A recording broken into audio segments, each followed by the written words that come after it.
Women's Suffrage in the Progressive Era Expanded Beyond Through Women's Eyes by Hilary Baidu marked a turning point in American women's history, culminating in the ratification of the 19th Amendment. Through Women's Eyes introduces this era by highlighting women's growing political engagement and reform efforts. However, the textbook primarily focused on elite suffrage leaders and legislative milestones, leaving out the diversity of activists, the intersection of race and class, and the radical tactics that challenge traditional gender norms. This project expands on those omissions by examining how women from different backgrounds, immigrant, working class, and African American, mobilized for suffrage and broader social reforms.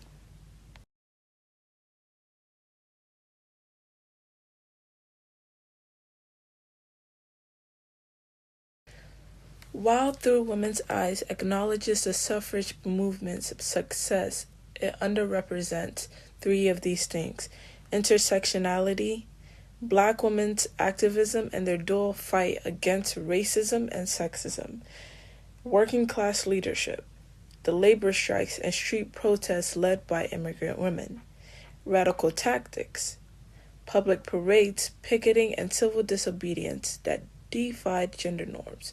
So these omissions matter because they obscure the complexity of women's activism and the grassroots strategies that shaped modern feminism. Source analysis and expansion. The first primary source is the Library of Congress, a leading archival institution. The content provides photographs, speeches, and documents from figures like Susan B. Anthony and Elizabeth Cady Stanton, plus visuals of the parades and protests. It adds a vivid evidence of how women challenged gender norms through street activism, and it contributed a lot and highlights the visibility of women in public spaces. Marianne Cohen, historian specializing in women's history. Her content argues women used maternalist politics to justify reform work influencing welfare policy and labor laws. And it illuminates tensions between individualism and collective responsibility absent in the textbook. This is a scholarly source and a feminist lens. Dorothy Schneider, social historian. Her content details industrialization's impact, women's entry into public life, and cross-class alliances. She counters the textbook's narrow focus on elite white suffragists, highlighting immigrant and African American women's roles in reform.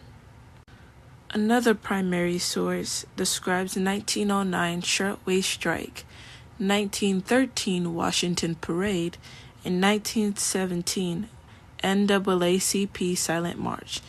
It demonstrates how public protests expanded acceptable behavior for women, and it adds racial justice activism and working class militancy missing from the textbook. So, understanding these perspectives is crucial because it reveals suffrage as a part of a broader struggle for labor rights and racial justice. It also challenges the myth of monolithic women's rights, and it underscores how grassroots activism and intersectionality shaped democratic reform. The Progressive Era was not just about elite suffragists lobbying Congress. It was a dynamic, contested space where women of diverse backgrounds fought for justice.